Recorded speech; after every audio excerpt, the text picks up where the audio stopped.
Hi guys, good morning. Today January 3rd, 2020 హిందూలో editorial చూద్దాం. ఆర్టికల్లోకి వెళ్ళబోయే ముందు ఈ వీడియోని పూర్తిగా చివరి వరకు చూడండి. మీకు నచ్చితే లైక్ చేయండి, ఏమైనా చెప్పాలనుకుంటే కామెంట్ చేయండి, ఇంకా ఎవరైనా సబ్స్క్రైబ్ చేసుకోవాలంటే సబ్స్క్రైబ్ చేయండి. ఆ తర్వాత ప్లీజ్ మర్చిపోవద్దు, ఈ ఆర్టికల్ని మీరు ఈ వీడియో చూసిన తర్వాత ఖచ్చితంగా మళ్ళీ పేపర్ మీరు ఒకసారి మళ్ళీ ఈ ఆర్టికల్స్ అన్నీ ఒకసారి చదవండి. నేను జస్ట్ ఓవర్ వ్యూ మాత్రమే ఇస్తున్నాను. సో మళ్ళీ మీరు చదివినప్పుడు మాత్రమే నేను 100% రైట్ నాదని చెప్పాను. ఎప్పుడు కూడా నేను 75 to 80% మీకు ఒక గ్యారంటీ ఇస్తాను. నేను ఒక ఓవర్ వ్యూ మాత్రమే ఇస్తున్నాను. సో మీరు మళ్ళీ చదివినప్పుడు మాత్రమే పూర్తిగా మీకు ఈజీగా అర్థమవుతుంది. ఓకే, ఇంకా ఆర్టికల్లోకి వెళ్తే కనుక బెర్త్ ప్యాంక్స్ అంటే ఇప్పుడు బాధ. ప్యాంక్స్ అంటే ఏంటంటే బాధలు అనమాట. అంటే స్థానాల కేటాయింపుల్లో బాధలు జరుగుతున్నాయి. ఎక్కడ మహారాష్ట్ర గవర్నమెంట్ ఫామ్ చేశారు. యాక్చువల్గా మనం ఇంతకుముందు ఆర్టికల్స్ చెప్పుకున్నాం. శివసేన, నేషనలిస్ట్ కాంగ్రెస్ పార్టీ, తర్వాత కాంగ్రెస్ పార్టీ, ఈ మూడు పార్టీతో పాటు తర్వాత మహారాష్ట్ర వికాస అఘాది అనే ఈ 4 పార్టీలు కలిపి గవర్నమెంట్ను ఫామ్ చేసినాయి మహారాష్ట్రలో. సో ఈ పార్టీలు ఫామ్ చేసిన తర్వాత ఇప్పుడు ఆ మినిస్ట్రియల్ పోస్టుల కోసం ఒకరికి గొడవలు ఏర్పడ్డాయి అనమాట.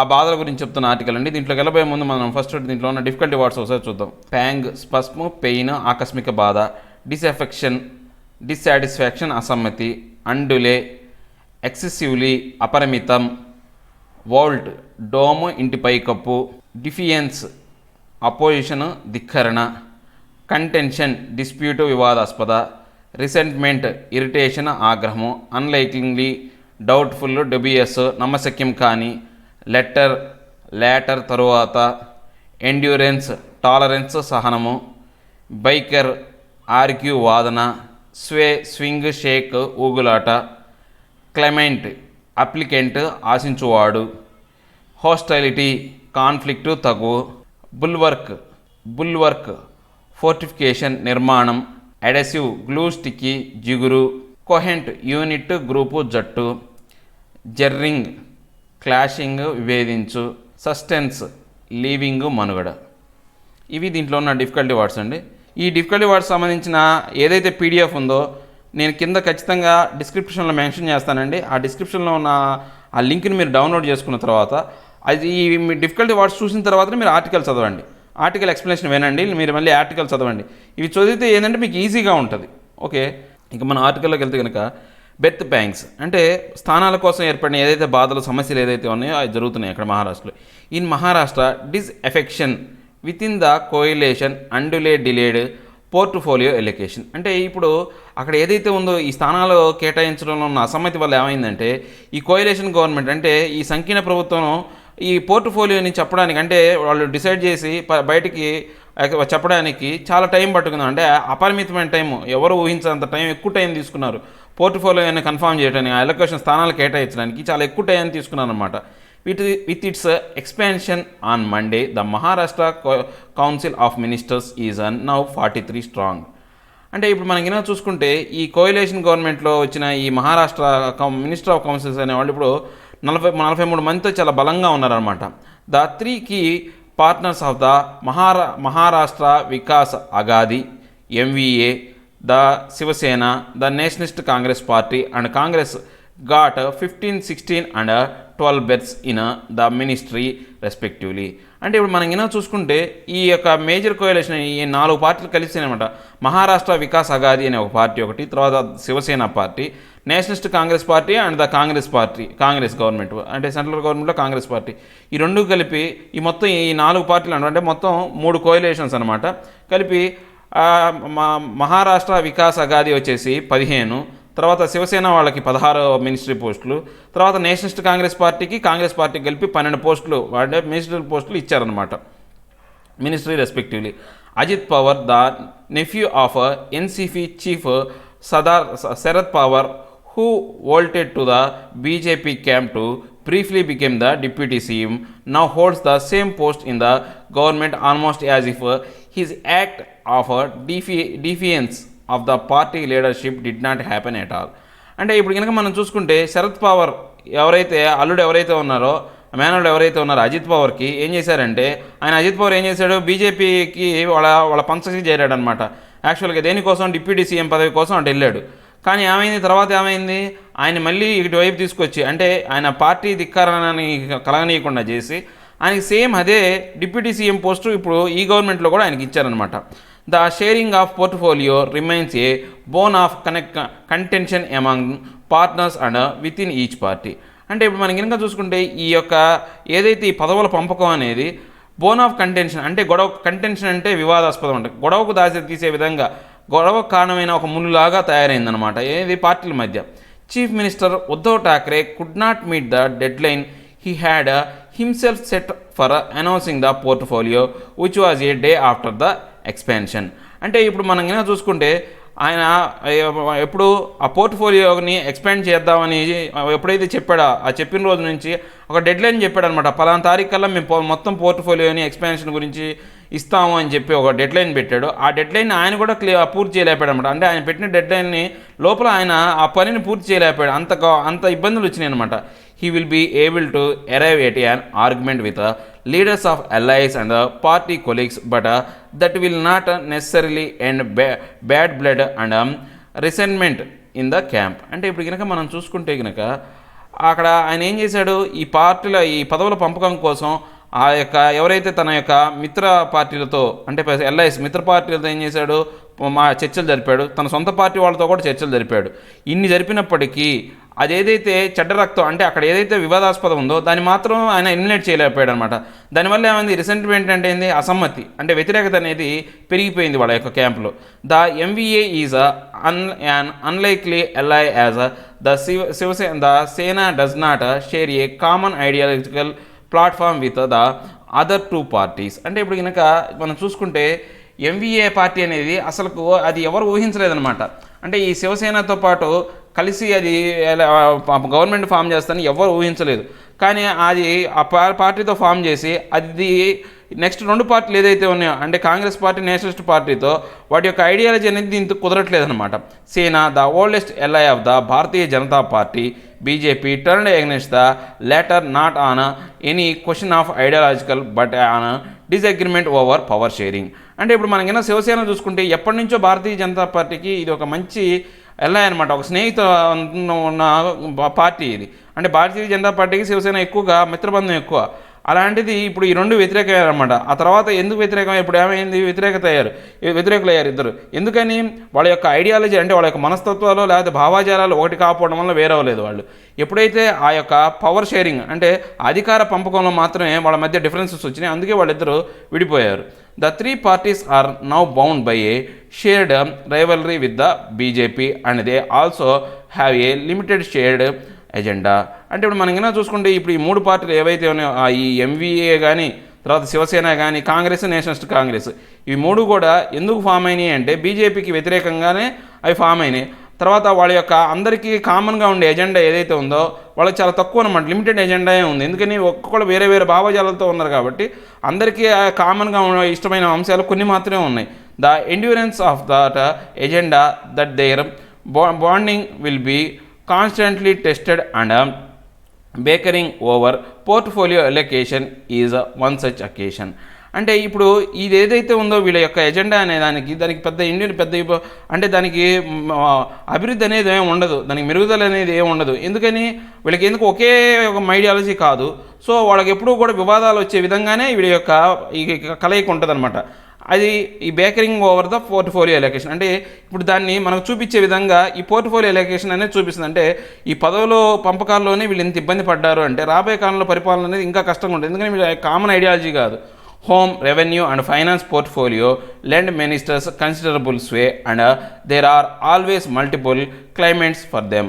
అంటే ఇప్పుడు మనం కనుక చూసుకుంటే హోము, రెవెన్యూ, ఫైనాన్స్ ఈ యొక్క మినిస్టర్ల పోస్టుల కోసం అందరూ పోటీ పడ్డారనమాట. దాని మీద ఎక్కువగా చర్చ జరిగింది. ఎందుకని ప్రతి ఒక్కళ్ళు దానికోసమే ఇష్టపడతారు. ఆ పోర్ట్ఫోలియో పవర్ఫుల్ పోర్ట్ఫోలియో కాబట్టి వాటి అంటే ఇష్టపడతారు.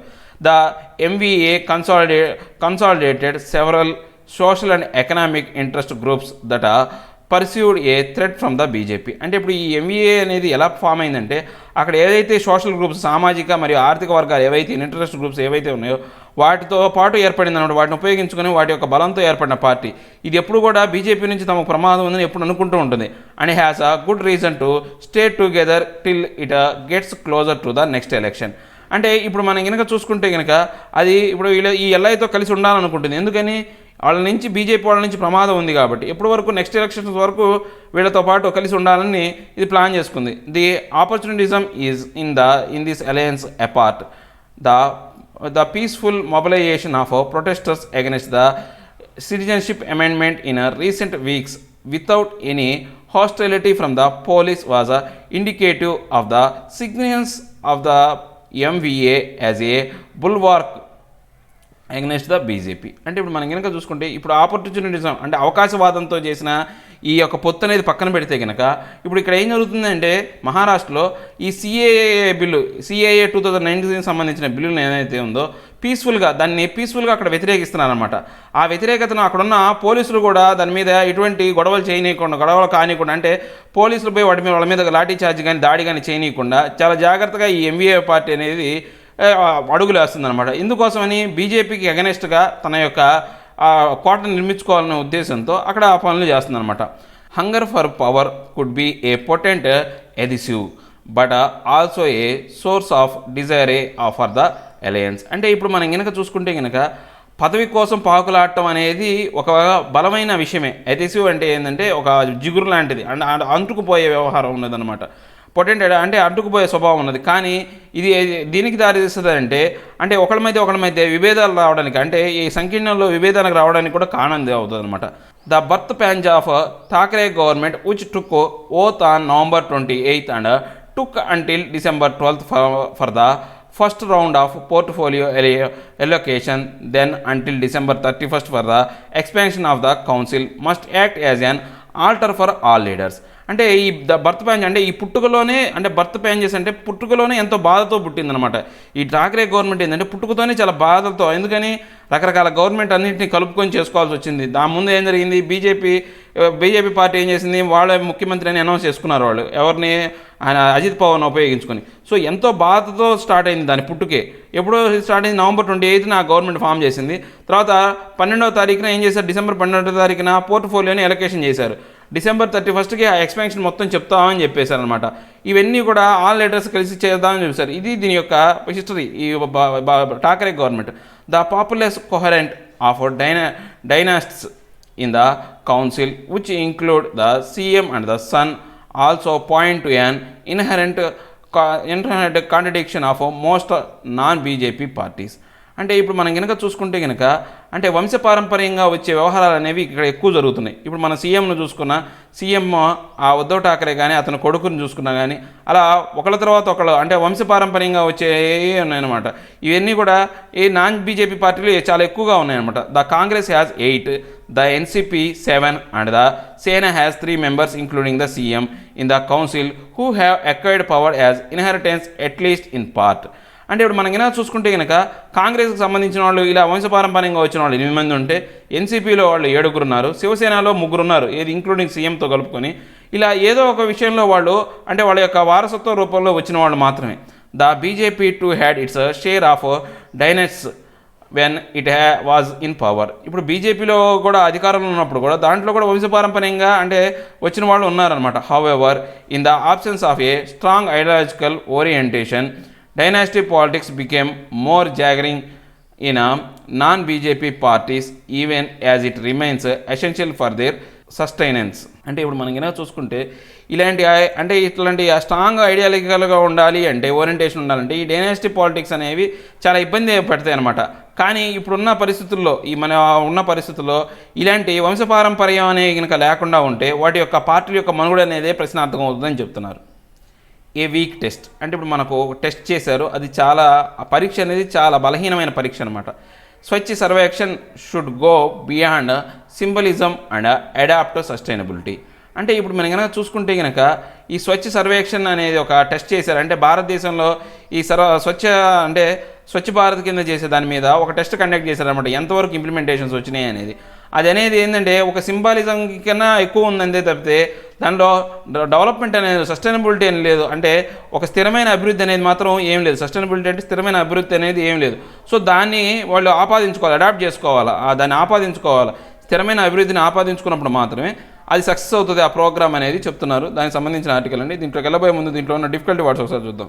హోలిస్టిక్, కంప్లీట్, సంపూర్ణ, స్టిర్, మూవ్ కదిలించు, అన్లీష్, ఫ్రీ విడిపించు, అథెరెన్స్ కమిట్మెంట్ నిబద్ధత, ఐరానికల్లీ సర్కాస్టిక్ వ్యంగ్యం, ఫీకల్ హ్యూమన్ వేస్ట్ మలము, రిజువేషన్ రివైవల్ పునఃయవ్వనం. ఇవి దీంట్లో ఉన్న డిఫికల్టీ వర్డ్స్ అండి. ఒకసారి ఆర్టికల్లోకి వెళ్తే కనుక the NDA governments Swachh Sarvekshan the ranking system for clean cities was rolled out 4 years ago as the answer to the problem that a municipal law failed to solve. ఇప్పుడు మనం కనుక చూసుకుంటే స్వచ్ఛ సర్వేక్షణ అనేది అంటే ఈ స్వచ్ఛ భారత్ దాన్ని ఒకసారి పర్యవేక్షించడానికి ఒకదాన్ని స్టార్ట్ చేశారనమాట. ఎట్లా ఈ సిటీస్లో ఎంతవరకు ఈ స్వచ్ఛ భారత్ అనేది ఇంప్లిమెంట్ అయ్యింది అనేది కనుక లెక్కలు చూసుకుంటే ఒక 4 ఏళ్ల క్రితం దీన్ని స్టార్ట్ చేశారు. వీటి లెక్కలు కనుక చూసుకుంటే అనేది ఈ మున్సిపల్ లాస్ అనేవి కూడా పూర్తిగా ఫెయిల్ అయినాయి. అంటే వాటిని చెప్పడంలో కూడా అంటే అవి ఎంతవరకు క్లీన్ ఉన్నాయని చెప్పడానికి కూడా అంటే ఆ టెస్ట్ కూడా తప్పుడు తడకలా ఉందన్నమాట. అవి మున్సిపాలిటీస్ అన్నీ ఫెయిల్ అయినాయి అనమాట. Sanitation and public health are responsibilities of state government and it is no secret that they have spectacularly failed at managing growing volumes of the municipal and hazardous waste. అంటే ఇప్పుడు మనం కనుక చూసుకుంటే sanitation కానీ public health సంబంధించిన ఈ responsibilities అన్నీ కూడా స్టేట్ గవర్నమెంట్కి సంబంధించినవి. మనకు అధికారాలు అనేవి 2 రకాలుగా వివరించారు. సెంట్రల్ గవర్నమెంట్కి సంబంధించి స్టేట్ గవర్నమెంట్ అధికారాలు 2 రకాల అధికారాలు ఉంటాయి. ఇవన్నీ కూడా మన స్టేట్ గవర్నమెంట్ చూసుకోవాల్సిన అధికారాలు అనమాట. కానీ ఇక్కడ చూసుకుంటే కనుక ఏమైందంటే ఇవి ఈ మున్సిపాలిటీకి సంబంధించినవి తర్వాత ఈ వేస్టేజ్ అనేది రోజు రోజుకి ప్రమాదభరితంగా పెరిగిపోతున్నాయి కానీ దీన్ని ఎవరు మేనేజ్ చేయలేకపోతున్నారు. The problem has only been compounded by the absence of plans that take a holistic view of housing, sanitation, water supply, waste management and transport. అంటే ఇప్పుడు మనం కనుక చూసుకుంటే కనుక ఇక్కడ ఎక్కడ ప్రాబ్లం స్టార్ట్ అయ్యింది అంటే ఏంటంటే అసలు దీంట్లో కరెక్ట్గా ప్లానింగ్ అనేది లేదు. ఒక సరైన పద్ధతి కానీ ఏమీ లేదు. దేనికి సంబంధించి హౌసింగ్ గురించి అంటే ఇళ్ల నిర్మాణం గురించి కానీ, శానిటేషన్ అంటే వాటి యొక్క పారిశుద్ధ్య గురించి కానీ, తర్వాత వాళ్ళకు అందించే వాటర్ కానీ, తర్వాత వేస్ట్ మేనేజ్మెంట్ వాళ్ళ ఇంట్లో నుంచి వచ్చే ఉత్పత్తి అయ్యే వేస్ట్ని ట్రీట్ చేయడం కానీ, లేదా ట్రాన్స్పోర్ట్ అంటే ఆ వేస్ట్ని ఒక చోట నుంచి ఇంకో చోట తీసుకెళ్లే విధానాల్లో ఒక కంప్లీట్ ప్లానింగ్ అనేది మిస్ అయిందనమాట. Ahead of the launch of Swachh Sarvekshan 2020, the Union Minister of Housing and Urban Affairs is once again trying to stir up competition among cities by pre-ranking them for their performance during the 2019 and assigning points to be added this year. అంటే ఇప్పుడు మనం కనుక చూసుకుంటే కనుక ఈ 2020కి సంబంధించి స్వచ్ఛ సర్వేక్షణ అనేది కనుక మొదలుపెట్టే ముందు ఈ యూనియన్ మినిస్టర్ ఏంటంటే ముందు తన ఉన్న ఏదైతే ఉన్నాయో ఆ సిటీస్ మధ్య ఉన్న పోటీని అవన్నీ మళ్ళీ ఒకసారి చెక్ చేసుకోవాలన్నమాట. అంటే ఈ ర్యాంకింగ్ పెర్ఫార్మెన్స్ 2019లో దీనికి ఎలా ర్యాంకింగ్ ఇచ్చారు వాటన్నిటిని ఉద్దేశాలను పెట్టుకొని ఆ పద్ధతులు కొన్ని మార్చుకొని చేయాలన్నమాట. As an idea unleashing the competitive spirit among states may seems appealing but in reality the problem confronting urban India require large-scale infrastructure creation, full adherence to legal requirements on waste management and transport technical audit. అంటే ఇప్పుడు మనం కనుక చూసుకుంటే ఒక రాష్ట్రానికి మధ్య అంటే సిటీకి మధ్య పోటీ పెట్టి ఇలాంటి చేయడం అనేది ఓకే బాగానే ఉంది, యాక్సెప్ట్ చేసేది. కానీ మనం నిజంగా వాస్తవానికి చూసుకుంటే కనుక ఇక్కడ ఏంటంటే ప్రాబ్లం ఎక్కడ ఏంటంటే మనకు దానికి సరిపోయే ఇన్ఫ్రాస్ట్రక్చర్ మౌలిక వసతులు అనేవి లేవు. అంటే ఈ వేస్ట్ మేనేజ్మెంట్ని కరెక్ట్గా చేయడానికి ఇన్ఫ్రాస్ట్రక్చర్ లేవు. దాంతోపాటు ఏంటంటే పూర్తి అధికారాలు లేవు. ఆ లీగల్ రిక్వైర్మెంట్కి సంబంధించిన వేస్ట్ మేనేజ్మెంట్కి సంబంధించి పూర్తి అధికారాలు లేవు. తర్వాత ఈ ట్రాన్స్పోర్టేషన్ టెక్నిక్ అనేది ఒక చోట నుంచి ఇంకో చోట తీసిపోయేటప్పుడు దాన్ని ఎవరు ఆడిట్ చేయట్లేదు, దాన్ని ఎవరు కూడా వాళ్ళు పర్యవేక్షించట్లేదు అనమాట. ఆ పర్యవేక్షించబోయేసరికి ఈ ప్రాబ్లమ్స్ అన్నీ వస్తున్నాయి. Many cities remains clueless on handling their waste. One shocking example being the rising mountain of garbage at Ghazipur landfill in Delhi. అంటే ఇప్పుడు మనం కనుక చూసుకుంటే చాలా పట్టణాలకు ఏంటంటే అసలు క్లూలెస్ అనమాట. వాటికి అంటే ఆ వేస్ట్ని ఎలా మేనేజ్ చేయాలనే కనీసం మినిమం నాలెడ్జ్ కూడా లేదనమాట. ఇక్కడ ఇంకా మనం షాక్ అవ్వాల్సిన విషయం ఏంటంటే ఘాజీపూర్ అనే ఏరియాలో పెద్ద మౌంటైన్ లాగా అంటే పెద్ద పర్వతాల్లా తయారైపోయినాయి. ఆ ఢిల్లీకి సంబంధించిన ఏరియాలో ఘాజీపూర్ అనే ఏరియాలో అవి ఏంటంటే ఒక పెద్ద పర్వతాలను తరమించే విధంగా ఆ వేస్ట్ అనేది ఉందన్నమాట. Ironically Bhopal which figures among the top 5 cleanest cities under the just released list continue to live with the efforts of the gas disaster of 1984. అంటే ఇక్కడ మనం బాగా ఇక్కడ వ్యంగ్యంగా మనం నవ్వుకోవాల్సిన విషయం ఏంటంటే ఐరానికల్ అంటే వ్యంగ్యంగా అని నవ్వుకోవాల్సిన విషయం ఏంటంటే భోపాల్కి ఏం చేశారంటే క్లీనెస్ట్ సిటీస్ టాప్ 5 సిటీస్లో భోపాల్ కూడా స్థానం కల్పించారన్నమాట. యాక్చువల్గా ఇది భోపాల్ అనేది మనకు తెలుసు. భోపాల్ గ్యాస్ ట్రాజడీ అనేది 1984లో జరిగింది. అప్పటి నుంచి ఆ యొక్క ఏదైతే ఉందో ఆ ప్రకృతి వైపరీత్యంతో అంటే అక్కడ జరిగిన ఆ ప్రమాదం వల్ల ఆ బాధ అనేది, ఆ ఎఫెక్ట్ అనేది ఇప్పటికీ అనుభవిస్తున్నారు. అలాంటి సిటీని కూడా వీళ్ళు ఏం చేశారు, క్లీనెస్ట్ సిటీగా ఇవ్వడం అనేది అందరూ ఆశ్చర్యపోయే విషయం, అందరూ అదే హాస్యాస్పదం అయిపోయిందనమాట. Ranks and prizes clearly cannot solve the national waste management crisis. అంటే ఇప్పుడు మనం ర్యాంకులు ఇవ్వటం లేకపోతే వాళ్ళకి ప్రైజ్లు ఇవ్వడం అనేది ఎప్పుడు కూడా ఈ వేస్ట్ మేనేజ్మెంట్లో వచ్చే ఇబ్బందులు అనేది అన్ని పక్కన పడేయలేము అనమాట. Looking ahead to the next edition of the Survekshan, the Urban Affairs Ministry has identified ambitious target 100% processing and safer disposal of waste, complete fiscal sludge and septage management and waste water treatment and reissue. అంటే ఇప్పుడు మనం కనుక చూసుకుంటే ఇప్పుడు ఇది ఈ సర్వేక్షణ అభయ కింద ఈ అర్బన్ అఫైర్స్ మినిస్ట్రీ వాళ్ళు ఏం చెప్పారు అంటే, రాబోయే కాలంలో మేము 100% కూడా ఆ వేస్ట్ అనే దాన్ని మళ్ళీ ప్రాసెస్ చేస్తాము, అంటే దాన్ని మేనేజ్ చేస్తాం. అంటే వేస్ట్ ప్లస్ అంటే మానవుల దగ్గర నుంచి వచ్చిన అంటే మలమూత్ర విసర్జనలు ఏవైతే ఉన్నాయో వాటిని తిరిగి ప్రాసెస్ చేస్తాం. తర్వాత ఏం చేస్తారు, సపరేట్ మేనేజ్మెంట్ సిస్టమ్ అనమాట, అంటే సెప్టిక్ ట్యాంకులకు సంబంధించింది వాటిని తయారు చేస్తాము. తర్వాత వాటర్ ట్రీట్మెంట్ అంటే వేస్ట్ వాటర్ని ఎలా ట్రీట్ చేయాలా, వాటిని మళ్ళీ తిరిగి ఎలా ఉపయోగించుకునే దాని మీద మేము ప్రయోగాలు చేస్తాము, లేకపోతే వాటిని అభివృద్ధి చేస్తామని చెప్పారు. These are major tasks. ఇవన్నీ కూడా చాలా ఇంపార్టెంట్ మేజర్ టాక్స్ అనమాట. The ministry has also sanction funds under the Atal mission for rejuvenation and urban transformation to help states set up facilities necessary to manage waste. అంటే ఇప్పుడు మనం కనుక చూసుకుంటే కనుక ఇప్పుడు అటల్ మిషన్ అనే ఒక దాన్ని ఏర్పాటు చేశారనమాట. అంటే దీనికి మళ్ళీ జీవం పోయడానికి రీజనరేషన్ ఆఫ్ అర్బన్ ట్రాన్స్ఫర్మేషన్ అనేది ఒకదాన్ని తయారు చేశారనమాట, ఒక మిషన్ని పెట్టారు. దేనికోసం, వీటికి సంబంధించిన వేస్ట్ మేనేజ్మెంట్ కోసం ఏవైతే ఫండ్స్ ఉన్నాయో, డబ్బులు ఏవైతే కావాలో దాని ద్వారా వీటికి అందించే విధంగా దీన్ని తయారు చేశారనమాట. States should ask for extended funds under such schemes to create the infrastructure for future focused cleanup and stimulation simultaneously institute measures to reduce waste. అంటే ఇప్పుడు మనం కనుక ఏం చేయాలంటే స్టేట్ గవర్నమెంట్స్ అన్నీ కూడా ఈ మిషన్కి సంబంధించిన ఏవైతే ఉందో ఈ యొక్క అటల్ మిషన్ దాన్ని ఉపయోగించుకొని ఈ ఫండ్స్ అనేవి అడగాలి, సెంట్రల్ గవర్నమెంట్ అడగాలి. దేనికోసం, ఇన్ఫ్రాస్ట్రక్చర్ని పెంచి ఇంకా ఏదైతే ఇన్స్టిట్యూట్స్ ఉన్నాయో అంటే ఈ వేస్ట్ని రెడ్యూస్ చేయడానికి కావాల్సిన అన్ని పరిణామాలని వాళ్ళు ఈ ఫండ్స్ ఉపయోగించుకొని చేసుకోవాలన్నమాట. The emphasis world wide is on creating a circular economy centered at a principle of material recovery from all kind of waste, reuse, recycle and reduced pressure on natural resources.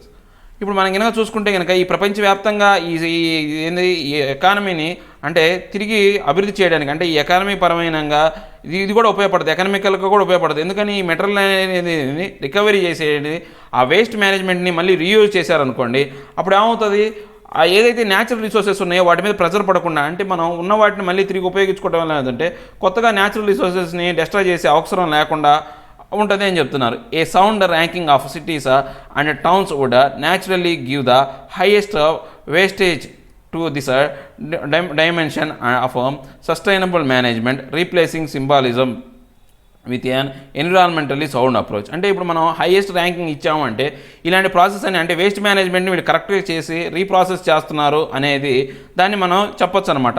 Such రిగర్ in policy formulation can make the centre goals of eliminating single use plastic by 2022 seems more realistic and the industry would find a compelling reason to switch to alternatives. అంటే ఇప్పుడు మనం ఏమైనా చూసుకుంటే ఇలాంటి విషయాల్లో భాగంగా one time use plastic ఏదైతే ఉందో లగేజ్ బ్యాగ్స్ అవన్నీ కూడా 2022కి పూర్తిగా ఆ ప్లాస్టిక్ అనే దాన్ని మూసేస్తారు, అంటే వాటిని వాడకాన్ని అనేది నిషేధిస్తారనమాట. అది చాలా రియలిస్టిక్ అనమాట, అది చాలా కరెక్ట్ వాస్తవానికి నిజమైందనమాట. తర్వాత ఏం చేయాలి, ఇండస్ట్రీలో ఏం చేయాలంటే వాటికి ఆల్టర్నేటివ్గా వేరే వాటిని చూడాలి. ఇప్పుడు అవి మూసేసినంత వస్తే సరిపోదు, మనం ఎప్పుడైతే ఆల్టర్నేటివ్ ఇస్తామో అప్పుడు మాత్రమే వాటిని వాడటం అనేది ఆగిపోద్ది అనమాట. Retooling Swachh Survekshan 2022 go beyond perception management and adapt sustainability is essential to make it a genuine content. అంటే మనం కనుక చూసుకుంటే అంటే కొత్త విధానాన్ని అంటే ఈ స్వచ్ఛ సర్వేక్షణ అని రీటూలింగ్ అనమాట, కొత్తగా దీంట్లో కొన్ని అంశాలు చేర్చి ఆ 2020లో ఏదైతే ఉందో ఇంతకుముందు ఏదైతే ఇబ్బందులు ఉన్నాయో వాటన్నింటినీ తీసేసి తర్వాత కొత్త కొత్త విధానాలు అంటే అభివృద్ధికి సంబంధించిన అంటే స్థిరంగా అభివృద్ధి చెందే విధానాలు ఏవైతే ఉన్నాయో అడాప్ట్ చేసుకున్నప్పుడు, వాటిని ఆపాదించుకున్నప్పుడు మాత్రమే ఏదైతే జెన్యూన్ కంటెంట్ ఉంటుందో, మనం ఏదైతే అనుకుంటామో అది ఆ లక్ష్యాలను మనం చేరగలం అని చెప్తున్నారు. నెక్స్ట్ వచ్చేసండి, ఇది అమెరికా యొక్క మన ఇంటర్నేషనల్ అఫైర్స్కి బాగా ఇంపార్టెంట్ ఆర్టికల్ అండి. అంటే ఈ అమెరికా అనేది రాను అమెరికా యొక్క ప్రభావం అనేది తగ్గిపోతుంది. అంటే ప్రపంచం మీద అమెరికా యొక్క ప్రభావం తగ్గిపోతుంది. అంటే ప్రపంచానికి పెద్దనలాగా ఉండే అమెరికా తన యొక్క ఆధిపత్యం అనేది కోల్పోతుంది అని చెప్పే ఆర్టికల్.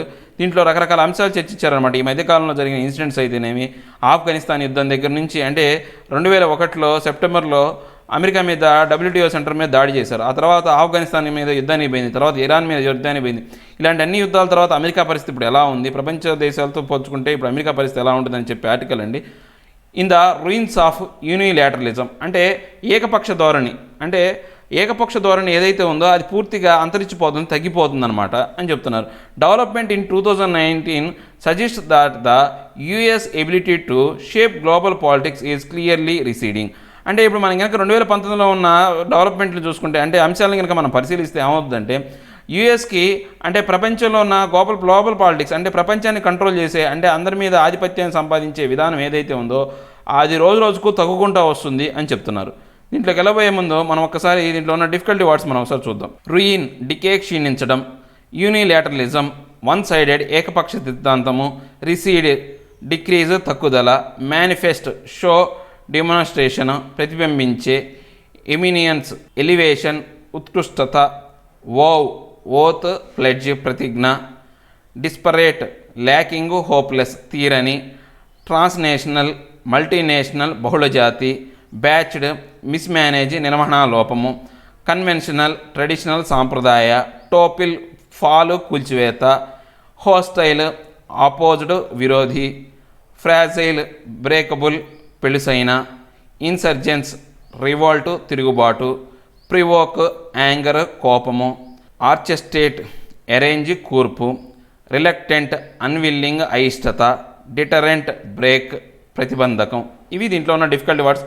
నెక్స్ట్ మనం ఆర్టికల్లోకి వెళ్తే కనుక, if one looks for an overarching theme that are defined global politics in 2019 one might settle for protest. అంటే మనం కనుక ఇప్పుడు మనం చూసుకుంటే కనుక ఈ కాలంలో 2019 సంబంధించిన ఈ సంవత్సరం మొత్తాన్ని కూడా మన ప్రపంచ రాజకీయాలను కనుక మనం చూసుకుంటే, మనం ప్రపంచ రాజకీయాల నుంచి ఏం విశ్లేషించవచ్చు అంటే, పూర్తిగా వ్యతిరేకత, తిరుగుబాటు, ప్రొటెస్ట్లే ఎక్కువ జరిగినాయి ప్రపంచవ్యాప్తంగా అని చెప్పొచ్చు. Angry crowds, especially the youth, revolted against the establishment in several parts of the world from Santiago to Hong Kong, Beirut and New Delhi. ఇప్పుడు మనం ఏమైనా చూసుకుంటే ప్రపంచం మొత్తం కూడా ఈ తిరుగుబాటులో ఎక్కువగా ఉన్నాయి. ముఖ్యంగా యూత్ అనమాట. ఎవరైతే ఆ యూత్లో అంటే యువకులు ఎవరైతే ఉన్నారో దీనికి వ్యతిరేకిస్తూ వస్తున్నారు. మనం శాంటియాగో అంటే చిలీ యొక్క రాజధాని, ఇది అక్కడి నుంచి హాంకాంగ్ దాకా చూసుకుంటే మొత్తం కూడా అవే. తర్వాత బీరట్, న్యూఢిల్లీలో కూడా ఇలాంటి పరిణామాలే మనం చూస్తున్నాం. But the year also saw some defining trends in geo political as well such as China's growing assertiveness both in trade and foreign policy. Iran's dangerous, aggressive, yet calculated behavior and the rise of Turkey as a new power pole in West Asia. ఇప్పుడు మనం కనుక చూసుకుంటే 2019లో మనం ఇంకా చాలా observe చేయొచ్చు అనమాట. China అనేది ప్రపంచ దేశాలతో అన్నిటితో అంటే కలుపుకుపోయే విధానం, అంటే ట్రేడ్లో కానీ ఫారెన్ పాలసీస్లో కానీ చిన్నగా ఆ అసెర్టివ్నెస్ అంటే చిన్నగా అభివృద్ధి చెందుతూ వస్తూ ఉంది. తర్వాత ఇరాన్ అనేది అంటే డేంజరస్గా తయారైందనమాట. ఎవరికి భయపడకుండా ఇరాన్ అనేది తన యొక్క అంటే ప్రభావాన్ని ప్రపంచం మీద చూపిస్తుంది అనమాట. దాంతోపాటు ఇప్పుడు టర్కీ కూడా ఏమైందంటే ఈ వెస్ట్ ఏషియాలోనే ఒక పవర్ఫుల్ పోల్గా తయారైంది. మన టర్కీ ఆర్టికల్ చెప్పుకున్నాం కదా, అమెరికాను కూడా వ్యతిరేకించేంత బలంగా తయారైందనమాట. The most important of them all however was the relative decline in America's power which was manifested through a number of crisis during the year. అంటే ఇప్పుడు మనం కనుక ఇవన్నీ విశ్లేషిస్తే కనుక అమెరికా యొక్క ఆధిపత్యం అనేది రోజుకు తగ్గిపోతుందన్నమాట ఈ సంవత్సరం మొత్తాన్ని చూసుకుంటే. The US is the world's mightiest military power and arguably the centre of the post Soviet world order. అంటే ఇప్పుడు మనకైనా చూసుకుంటే ప్రపంచంలోకి వెళ్ళా వాల్స్ అంటే అత్యంత గొప్పదైన మిలిటరీ పవర్ యుఎస్ అనమాట. ఎప్పుడైతే సోవియట్ యూనియన్ ఆఫ్ రష్యా అనేది బాగా పడిపోయిందో ఆ తర్వాత నుంచి ప్రపంచానికి ఒక పెద్ద దేశంగా పెద్దన్నగా తయారైంది. In the 1990s the US dominance was at its peak with international and multilateral organizations getting overshadowed by it's pre eminence. ఇప్పుడు మనకైనా చూసుకుంటే 1990లో ఏంటంటే ఈ యుఎస్ అనేది చాలా పెద్ద పవర్గా తయారైంది, ఒక ప్రపంచానికి ఒక పెద్ద పవర్గా తయారైంది. అలాంటిది ఇప్పుడు దాన్ని నీళ్ళు కమ్ముకున్నాయి అన్నమాట దాని మీద. In 2001 after September 11 terrorist attack it got international support for its war in Afghanistan Afghanistan. ఇప్పుడు ఏమైంది, 2001లో సెప్టెంబర్ 11లో ఆ WTO బిల్డింగ్ మీద ఎప్పుడైతే ఆఫ్ఘన్లు దాడి చేశారో అప్పుడు ప్రపంచం మొత్తంగా వాళ్ళకి ఏది సపోర్ట్ దొరికింది, ఏది ఆఫ్ఘనిస్తాన్ మీద యుద్ధం చేయడానికి. In 2003 the US vent ahead with the plan to bomb Iraq despite the UN opposition reminding the world of imperial invasions. అంటే ఇప్పుడు మన 2013లో ఏం జరిగిందంటే యూఎస్ ఏం చేసిందంటే ఇరాక్ మీద బాంబులు వేసింది. ఎందుకని, ప్రపంచానికే పెద్దన్నలాగా లేకపోతే ఇంపీరియల్ అంటే ఒక నాయకుడిలాగా, ఇంపీరియల్ అంటే ఒక నాయకుడు లేకపోతే రాజులాగా, ఒక రాజ్యాధినేతలాగా వీళ్ళు వ్యవహరించి ఇరాక్ మీద బాంబు దాడి చేశారు. But the global situation is different and more complex today. కానీ అప్పుడున్న రోజుల పరిస్థితులు వేరు, ఇప్పుడున్న పరిస్థితులు వేరు. ప్రపంచవ్యాప్తంగా ఇప్పుడున్న పరిస్థితులు చాలా కాంప్లెక్స్గా తయారైనమాట, బాగా క్లిష్టంగా తయారైపోయినాయి. The Afghan experience. ఇప్పుడు ఆఫ్ఘన్లో వీళ్ళకి జరిగిన అనుభవం ఎలా ఉందో చూద్దాం. Changes underway over the past decade pick up pace in 2019 showing cracks in the post Soviet order. అంటే ఇప్పుడు మనం ఏమైనా చూసుకుంటే కనుక ఈ 2019లో ఏం జరిగిందంటే ఇంతకుముందు ఏవైతే జరిగిన మార్పులు ఏమైతే ఉన్నాయో పోస్ట్ సోవియన్ యూనియన్ తర్వాత, అంటే సోవియన్ యూనియన్ విడిపోయిన తర్వాత ఏదైతే బలంగా తయారైన అమెరికాకి బీట్లు వారే విధంగా తయారైంది. At least 3 developments in 2019 suggest that the US ability to shape global politics is clearly receding. అంటే ఇప్పుడు మనం కనుక 3 అంశాలు కనుక మనం కనుక చూసుకుంటే కనుక ఆ 3 అంశాలను ఉపయోగించి మనం ఏం చెప్పొచ్చు అంటే యుఎస్ యొక్క పవర్ అనేది, అంటే దాని యొక్క పొలిటికల్ పవర్ అనేది పూర్తిగా గ్లోబల్గా దాని యొక్క ఏదైతే ప్రాధాన్యత అనేది తగ్గిపోయింది, దాని ఆధిపత్యం అనేది తగ్గిపోయిందని చెప్పొచ్చు అనమాట. The US went to Afghanistan in October 2001 with a vow to destroy al Qaeda and topple the Taliban regime. అంటే 2001లో అమెరికా ఏం చేసిందంటే 2001 అక్టోబర్లో ఆఫ్ఘనిస్తాన్ మీద దాడికి పోయింది, అంటే యుద్ధానికి పోయింది. దేనికోసం పోయింది, ఏమని ప్రతిజ్ఞ చేసింది, ఓ అంటే ప్రతిజ్ఞ అనమాట. ఓ అనే ఏమని ప్రతిజ్ఞ చేసింది, ఆల్ ఖైదాని పూర్తిగా నాశనం చేస్తానని. దాంతోపాటు తాలిబాన్ల యొక్క టాపిల్ అంటే వాళ్ళని పూర్తిగా పడగొడతాం, టాపిల్ అంటే పడగొట్టడం అనమాట. ఆ తాలిబాన్ల యొక్క ఆధిపత్యాన్ని పూర్తిగా పడగొట్టడం అనే ఉద్దేశంతో అక్కడికి వెళ్ళింది. 17 years later the US desperate to get out of the settled conflict started direct negotiations with the Taliban. అంటే ఇప్పుడు మనం ఏమైనా చూసుకుంటే 17 ఏళ్ల తర్వాత ఏంటంటే అది బాగా విసిగిపోయిందన్నమాట. డిస్పరేట్ అంటే అది ఏదైతే అనుకుందో అది జరగలేదు కాబట్టి విసుగొచ్చేసింది దానికి.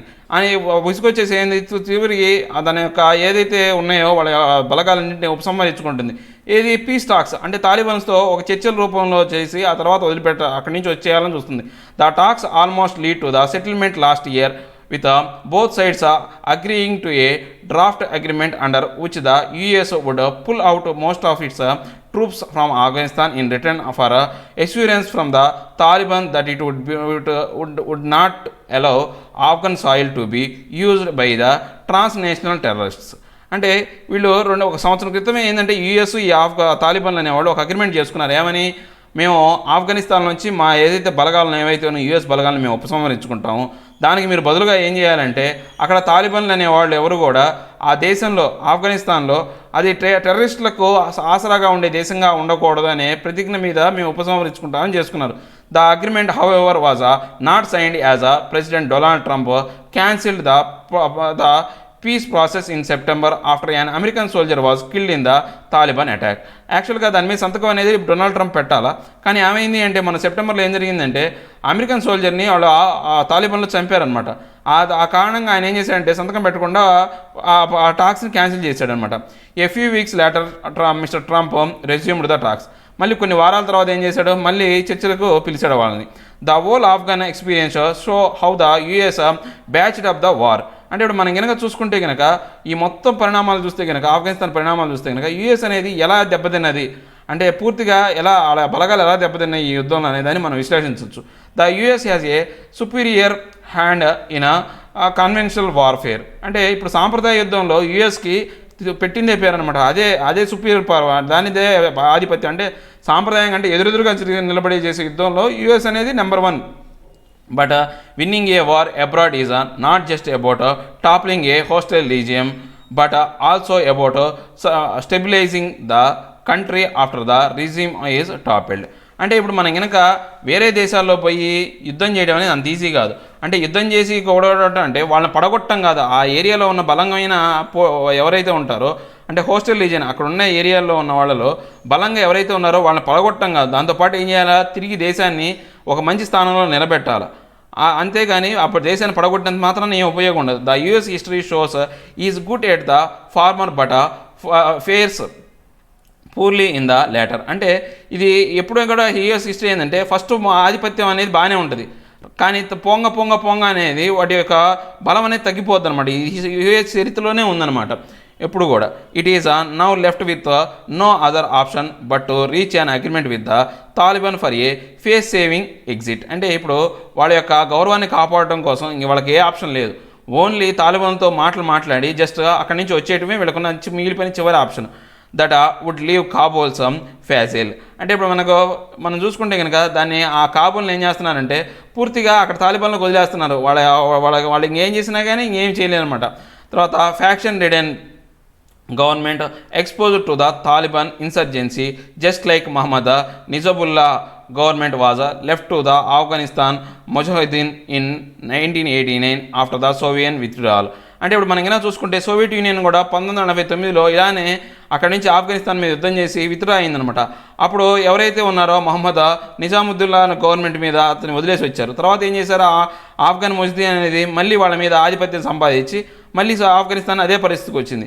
The Soviet Union disintegrated in 2 years and Najibullah government collapse after a few months. అంటే ఆ తర్వాత 2 సంవత్సరాల తర్వాత ఏమైంది, సోవియట్ యూనియన్ అనేది పూర్తిగా విడిపోయింది. అంటే రష్యా అనేది పూర్తిగా విడిపోయింది. తర్వాత ఆ విడిపోయిన కొన్ని నెలలకే ఆ నిజబుల్లా గవర్నమెంట్ అనేది పడిపోయింది అనమాట.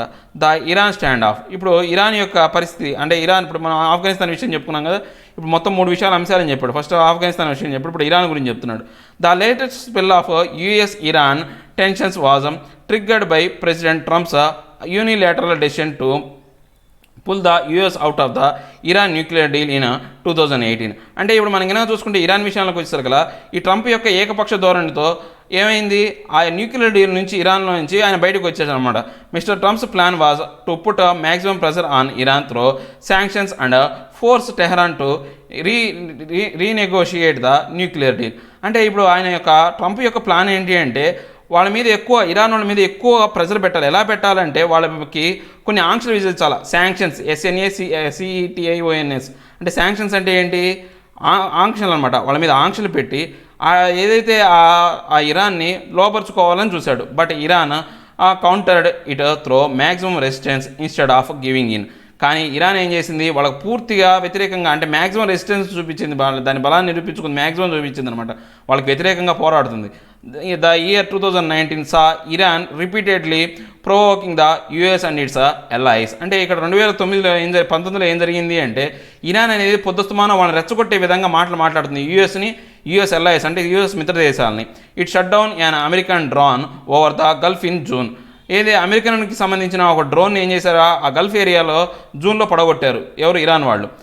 Captured a British tanker in July and is believed to have either carried out or orchestrated multiple attacks on oil tankers that pass through the strait of Hormuz, a narrow waterway that connects oil rich Gulf with the Arabian Sea through a Gulf of Oman. ఇప్పుడు మనం ఏమైనా చూసుకుంటే British వాళ్ళ సంబంధించిన oil ట్యాంకర్ని, దాంతోపాటు చాలా రకాల oil ట్యాంకర్ని, రకరకాల మల్టీ ట్యాంకర్స్ని ఏది స్ట్రైట్ ఆఫ్ హార్మోజ్ అనే ఏరియాలో, తర్వాత అరేబియన్ సీని కనెక్ట్ చేసి ఇది ఏదైతే ఉందో గల్ఫ్ ఆఫ్ ఒమన్ దగ్గర వీటన్నిటిని క్యాప్చర్ చేశారనమాట. In September 2 Saudi oil facilities come under attack which temporary cut the kingdoms oil output by half. అంటే ఇప్పుడు తర్వాత ఏం చేశారు, సెప్టెంబర్లో ఏం జరిగిందంటే సౌదీ దేశానికి సంబంధించిన ఏవైతే ఈ చమురు శుద్ధి కర్మాగారాల మీద దాడి చేసి, ఆ దాడి చేయడం వల్ల ఏమైంది, ఆ కింగ్డమ్ అంటే ఆ అరబ్ కింగ్డమ్ ఏదైతే ఉందో ఒక సగానికి సగం యొక్క ఉత్పాదకాన్ని ఆపేసింది అనమాట. Iran was blamed for the attack. దాన్ని బ్లేమ్ చేశారు అంటే దాన్ని ముద్దాయిగా ఎవరి నుంచి చిత్రీకరించారంటే ఇరాన్ అని చెప్పారు. The attacks on Saudi facilitates challenge the post war partnership between the US and Saudi Arabia that guaranteed American protection to Kingdom. అంటే ఇప్పుడు ఈ అటాక్స్ అన్నీ కూడా ఏమైంది అంటే ఈ సౌదీకి అమెరికాకి పోస్ట్ వార్ అంటే ఏదైనా యుద్ధం వచ్చేటప్పుడు యుద్ధం తర్వాత ఏం జరిగిందంటే ఒక ఒప్పందం జరిగిందనమాట. ఏమని, సౌదీకి ఏదైనా ఇబ్బంది వస్తే, కింగ్డమ్కి ఏదైనా ఇబ్బంది వస్తే అమెరికా వచ్చి బలాలు వచ్చి వాళ్ళకి సహాయం చేయాలి. ఇప్పుడు సౌదీ మీదే దాడులు జరుగుతున్నాయి. ఎందుకని ఆ సౌదీ ఆయిల్ కర్మాగారాల మీద వాటి మీద వీళ్ళు రిస్ట్రిక్షన్స్ పెడుతున్నారు, అంటే వాళ్ళు దాడి చేశారు ఇరాన్ వాళ్ళు. So still the only counter measure the US took is response to Iran's growing provocation was imposing more sanctions. కానీ ఇప్పుడు ఇంత జరుగుతున్నప్పటికీ యూఎస్ ఏం చేసిందంటే ఏమి చేయట్లేదు, వాళ్ళ మీద యుద్ధం అని కానీ ఏమి చేయకుండా ఏం చేసిందంటే వాళ్ళ మీద ఇంకా ఏదైతే ఉన్నాయో రిస్ట్రిక్షన్స్ ఏవైతే ఉన్నాయో వాటన్నిటి కూడా శాంక్షన్స్ అనేవి కూడా ఇంకా పెంచుకుంటూ పోతుందన్నమాట. One can argue that the US subdued response doesn't have anything to do with a decline in its power, but is rather due to the reluctance of the sitting president to launch the new wars. అంటే ఇప్పుడు ఆయన US president ఏం చేస్తున్నాడంటే ఈ ఆంక్షల రూపంలోనే వాళ్ళని control చేయాలని చూస్తున్నాడని, యుద్ధాలు పోవడానికి అతను ఇష్టం లేదు, అసలు యుద్ధాలు చేయాలన్న ఉద్దేశం కానీ ఏమీ లేదు యుఎస్ ప్రెసిడెంట్కి. Even if one buys this argument the question remains why is mister Trump reluctant to launch new wars. అంటే ఇప్పుడు మన అందరికీ వచ్చే క్వశ్చన్ ఏంటంటే ఎందుకు రిలక్టెంట్ అంటే వ్యతిరేకించడం అనమాట. అంటే కొత్త యుద్ధాలని లాంచ్ చేయడానికి అంటే మొదలు పెట్టడానికి యుఎస్ ప్రెసిడెంట్ ట్రంప్ అనేవాడు ఎందుకు వ్యతిరేకిస్తున్నాడు? The answer perhaps is the wars the US launch in the new century be it Afghanistan, Iraq or Libya were not won. ఎందుకని మన కొత్త శతాబ్దం అంటే 2000 సంవత్సరం తర్వాత కొత్త శతాబ్దం కదా, ఈ శతాబ్దంలో 2001 నుంచి యుఎస్ అనేది రకరకాల యుద్ధాలను లాంచ్ చేసింది, మొదలుపెట్టింది. ఆఫ్ఘనిస్తాన్తో, ఇరాక్తో, లిబియాతో, దేంట్లో కూడా గెలవలేదు. Sections in Washington does not want the US to get struck in another long drawn conflict in West Asia. దాంతోపాటు ఆ వాషింగ్టన్ రాజధాని యుఎస్లో కూడా ఇంకా ఇలాంటి పెద్ద పెద్ద యుద్ధాలు అంటే ఎక్కువ కాలం నడిచే యుద్ధాలు వెస్ట్ ఏషియాతో యుద్ధాలు జరపడంలో జరపకూడదు అని వాళ్ళు ఫిక్స్ అయిపోయారు. Here, the US inability to shape outcomes of the wars it launches is acting as a deterrent against its own war mission. అంటే ఇప్పుడు మనం కనుక చూసుకుంటే వీళ్ళు ప్రపంచాన్ని అంటే షేప్ చేయడంలో అంటే పొలిటికల్గా వాళ్ళని కంట్రోల్ చేయడంలో యుఎస్ ఫెయిల్ అవుతుంది. అంటే ఇది తన యొక్క ఏదైతే ఆ వార్ మెషిన్ ఏదైతే ఉందో అంటే తన యొక్క యుద్ధపూరితమైన ధోరణికి అదే ప్రతిబద్ధకంగా చేసుకుంటుంది. Cracks in the NATO. ఇప్పుడు నాటోలో క్రాక్స్ వచ్చినాయి. అంటే ఇప్పుడు నార్త్ అట్లాంటిక్ ట్రీటీ ఆర్గనైజేషన్ అనేది ఒకటి ఫామ్ అయింది. ఇప్పుడు సోవియట్ యూనియన్ 1991లో సోవియట్ యూనియన్ ఆఫ్ రష్యా పడిపోయిన తర్వాత ఇది ఫామ్ చేశారు. దానికి బీట్లు వారిపోయింది అనమాట. చూద్దాం. The North Atlantic Treaty Organization NATO the world war alliance that was formed as a counterweight to the Soviet Union continue to act as a vehicle of Western military dominance under the leadership of US in the post Soviet Union order. అంటే ఇప్పుడు మనం ఏమైనా చూసుకుంటే ఈ NATO అనేది ఈ Soviet union అనేది పడిపోయిన తర్వాత వచ్చింది. ఆ తర్వాత నుంచి అదే ఒక డామినెంట్ అనమాట. అంటే ఆ వెస్ట్ ఏషియాలో ఆ పశ్చిమ దేశాల్లో ఒక డామినెంట్ మిలిటరీ పవర్గా ఈ వెస్టర్న్ ఏరియాలో ఇది డెవలప్ అయిందనమాట. The alliance has come under the pressure in recent years with the rise of the nationalist populist leaders including Mr Trump who have a favourable view of Russian president Vladimir Putin and are critical of NATO. అంటే ఇప్పుడు ఇదంతా కూడా ఏదైతే ఈ NATO అనేది దాని యొక్క ఆధిపత్యం పడిపోయింది. ఎందుకని? నేషనలిస్ట్ పాపులిస్ట్ లీడర్స్ అంటే జాతీయతావాదం, తర్వాత పాపులిస్ట్ అంటే వాళ్ళు బాగా పాపులారిటీ ఉన్న లీడర్స్ ఎవరైతే ఉన్నారో వాళ్ళ యొక్క ఆధిపత్యం పెరిగిన తర్వాత ఏమైందంటే ట్రంప్ కూడా అంతే. ఎందుకని? నేషనలిస్ట్, ఆయనకి జాతీయ భావం ఎక్కువ, దాంతోపాటు పాపులిస్ట్, ఆయన పెద్ద వ్యాపారవేత్త, ఒక సినిమా ప్రొడ్యూసర్, అంత పాపులిస్ట్ లీడర్ అనమాట. అలాంటి లీడర్ ఎప్పుడైతే ట్రంప్ తర్వాత ఆయన యొక్క వ్లాదిమిర్ పుతిన్ ఎవరైతే రష్యా ప్రెసిడెంట్ ఉన్నారో ఆయన మీద ఈయనకు మంచి ఫేవర్ ఉంది, అంటే ఒక మంచి కన్సర్న్, ఒక ఫ్రెండ్లీ నేచర్ ఉంది అతనితో. సో దానివల్ల ఏమైందంటే ఈయన నేటోకి వ్యతిరేకంగా మాట్లాడే విధంగా ఒక క్రిటిక్లా తయారయ్యాడు. ఎవరు? ట్రంపే. These contradictions sharpened in 2019 suggesting that there are growing cracks in the alliance. అంటే ఇప్పుడు కనుక చూసుకుంటే ఇలాంటి పరిణామాలు ఏమైనాయంటే ఎక్కువ పెరిగిపోయినాయి 2019లో.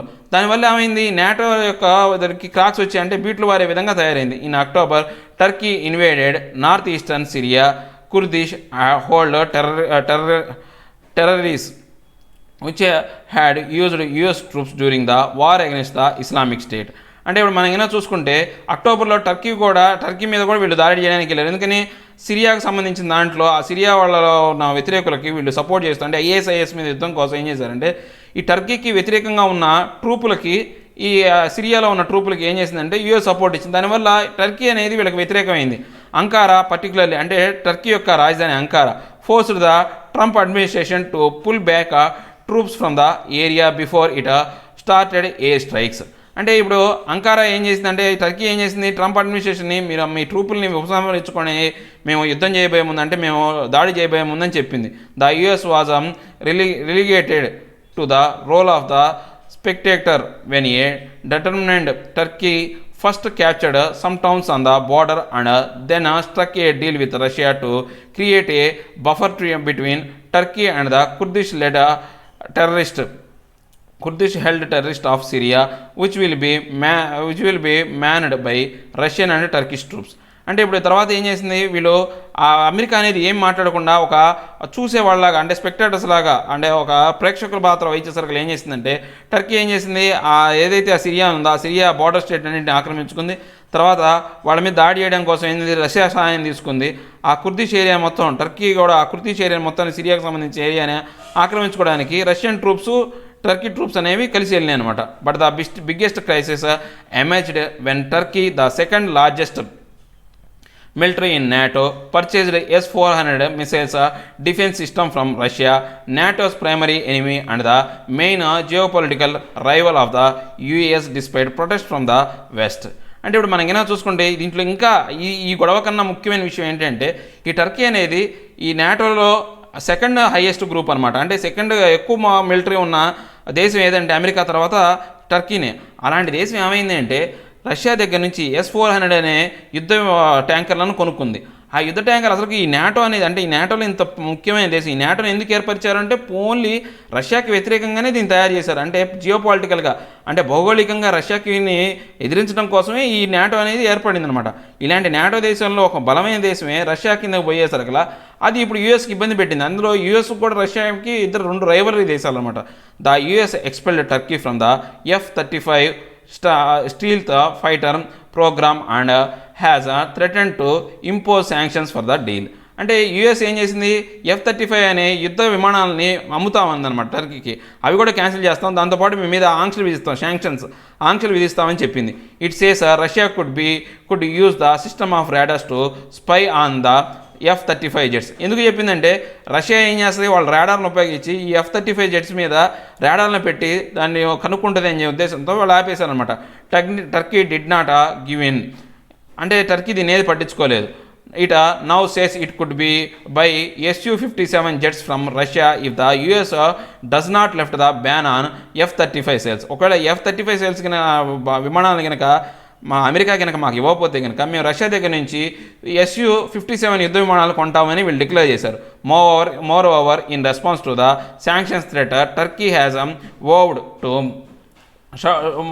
to shut two US bases in the country which would mean a split within NATO. అంటే ఇప్పుడు మనం కనుక చూసుకుంటే కనుక ఏంది టర్కీ ఏం చెప్పింది, ఓవుడ్ అంటే ప్రతిజ్ఞ చేసింది. టర్కీ ఒక ప్రతిజ్ఞ చేసింది, ఒకవేళ అమెరికా అనేది మా మీద కనుక ఆంక్షలు కనుక విధించినట్లయితే అలాంటి భయపెడుతుంది అలా విధించినట్లయితే అమెరికా బేసెస్ ఏవైతే ఉన్నాయో అంటే వాళ్ళ యొక్క యుద్ధానికి ఉపయోగించే ఆ వార్ హెడ్స్ ఏవైతే ఉన్నాయో మా దేశంలో 2 ఉన్నాయి, వాటి రెండింటినీ మేము మూసేస్తామని ఒక ప్రతిజ్ఞ పోయిందనమాట. These incidents do not means that the US dominates over global politics is over. ఈ కారణాలన్నింటినీ మనం చూపించి ప్రపంచం మీద యుఎస్ యొక్క ఆధిపత్యం పూర్తిగా తగ్గిపోయిందని మనం చెప్పొచ్చు. But they do show that America's long wars and its ability to shape post war outcomes are impacting its stature in an international system that centers around it. అంటే ఇప్పుడు మనం ఇంకా ఏం చేస్తుందంటే ఇప్పుడు ఈ పోస్ట్ వార్ యుద్ధం తర్వాత అనే యొక్క ఏదైతే ఆ ప్రాబల్యాన్ని ఉంచుకోవడానికి ఇంటర్నేషనల్ సిస్టమ్ని ఉపయోగించుకొని అమెరికా చేస్తుంది. If one translates Immanuel Wallerstein's would system theory into geopolitics, the US, the core of the strategic world system, is facing revolt in the periphery. అంటే ఇప్పుడు మనం చూసుకుంటే ఎప్పుడైతే ఇలాంటి పరిణామాలన్నింటినీ ఇలాంటి మరకబారిన పరిణామాలన్నీ మనం కనుక చూసుకుంటే కనుక ఈ యుఎస్ అనేది పూర్తిగా వ్యతిరేకంగా ప్రపంచ దేశాల్లో అన్ని పూర్తిగా వ్యతిరేకించి దాని యొక్క ఆధిపత్యాన్ని పోయే విధంగా చేస్తుంది. If in the 1990s and the early 2000 the periphery continued to be dependent on the core and thereby sustained what Wallstein called the unequal exchange between the two. The sands are shifting now. అంటే ఇప్పుడు మనం కనుక చూసుకుంటే కనుక ఈ 1990లోను 2000 దశకంలో మొదట్లోనూ మనం కనుక చూసుకుంటే ఏవైతే బాగా బలంగా ఉన్నాయో ఉన్న ఈ అమెరికా అనేది దాని యొక్క ఆధిపత్యాన్ని తగ్గించుకుంటూ వస్తుందన్నమాట. దాంతోపాటు ఏదైతే అంటే మనం దానికి ఆపోజిట్గా ఉన్న రష్యా ఆధిపత్యం అనేది పెరుగుతూ వస్తుంది. రెండు అన్ఈక్వల్గా తయారవుతున్నాయి అన్నమాట. And this is happens at a time when new economic powers China for example are on the rise and the world military power Russia is making a comeback. అంటే ఇప్పుడు ఎన్ని పరిస్థితులు చూసుకుంటే కనుక మనం ఎకనామిక్ పవర్గా చైనా ఎదుగుతుంటే ఇంతకుముందు వరల్డ్ మిలిటరీ పవర్ అయిన రష్యా అనేది తిరిగి తన యొక్క ఆధిపత్యాన్ని పుంజుకుంటూ వస్తుందని అర్థమవుతుంది. The relative decline in America power coupled with the rise of new and world powers point to a structural churning in the post cold war order. అంటే ఇప్పుడు ఇవి చూసుకుంటే అంటే ఒక కొత్త పవర్ చైనా లాంటి కొత్త పవరు పాతదైన రష్యా అనేది తిరిగి బలం పుంజుకోవడం ఏదైనా ఉందంటే ఇంతకుముందు కోల్డ్ వార్ సిచ్యువేషన్ చూపించే విధంగా ఉన్నాయి. In the world system the core has never been static. అంటే ఇప్పుడు మన యొక్క ప్రపంచ దృష్టిలో మనం కనుక చూసుకుంటే ఆ కోర్ ఆ బేస్ అనేది ఎప్పుడు కూడా ఒకటే ఉండదు. ఏదైనా సరే బలమైన దేశం అనేది ఒకటే ఉండదు. Hegemony of a single power is temporary. అంటే హిగోమనీ అంటే ఆధిపత్యం అన్నమాట. పరమాధిపత్యం అనేది ఒకే పవర్కి ఉండటం అనేది ఎప్పుడు కూడా టెంపరీ, అది చిరకాలంగా ఏం ఉండదు. కొంతకాలం వాళ్ళది, కొంతకాలం వీళ్ళ యొక్క ఆధిపత్యాలు అనేవి మారుతూ వస్తూ ఉంటాయి. అది కాలమే దాన్ని మారుస్తూ ఉంటుంది అని చెప్తున్నారు. నెక్స్ట్ మనం కనుక చూసుకుంటే కనుక when defection is a mere deterrent for an MLA. అంటే ఇప్పుడు మనం కనుక చూసుకుంటే డిఫెక్షన్ అనేది అంటే ఒక పార్టీ నుంచి ఇంకో పార్టీలోకి మారిపోవటం అనేది అది చాలా ప్రమాదం అనమాట. ఒక ఎమ్మెల్యేకి అనేది చాలా ఇబ్బంది తెప్పించే విషయం అనమాట. కర్ణాటకలో ఏం జరిగింది, కొంతమంది ఎమ్మెల్యేలు ఏది కుమారస్వామికి చెందిన ఎమ్మెల్యేలు అయితేనే, కాంగ్రెస్ సంబంధించిన ఎమ్మెల్యేలు అయితేనేమి వాళ్ళు రాజీనామా చేసి బీజేపీ తరఫున పోటీ చేసి గెలిచి బీజేపీకి సపోర్ట్ ఇచ్చారు. ఇలాంటి సిచ్యువేషన్లు అనేవి కరెక్ట్ కాదు. ఇలాంటి చేయకుండా ఏం చేయాలంటే 6 years వరకు అట్లా అంటే ఎవరైనా రాజీనామా చేసి వేరే పార్టీకి వెళ్ళే వాళ్ళని ఒక 6 సంవత్సరాల వరకు వాళ్ళని బ్యాన్ చేయాలా, అలాంటి చట్టం తీసుకురావాలని చెప్పే ఆర్టికల్ అండి. చాలా సింపుల్ వర్డింగ్లో ఉంది, ఒకసారి చదవండి అర్థమవుతుంది. ఇవండి ఈరోజు నా 4 ఆర్టికల్స్. నా ఎక్స్ప్లెనేషన్ మీకు నచ్చినట్టయితే లైక్ చేయండి, షేర్ చేయండి, సబ్స్క్రైబ్ చేయడం మాత్రం మర్చిపోకండి. Thank you very much.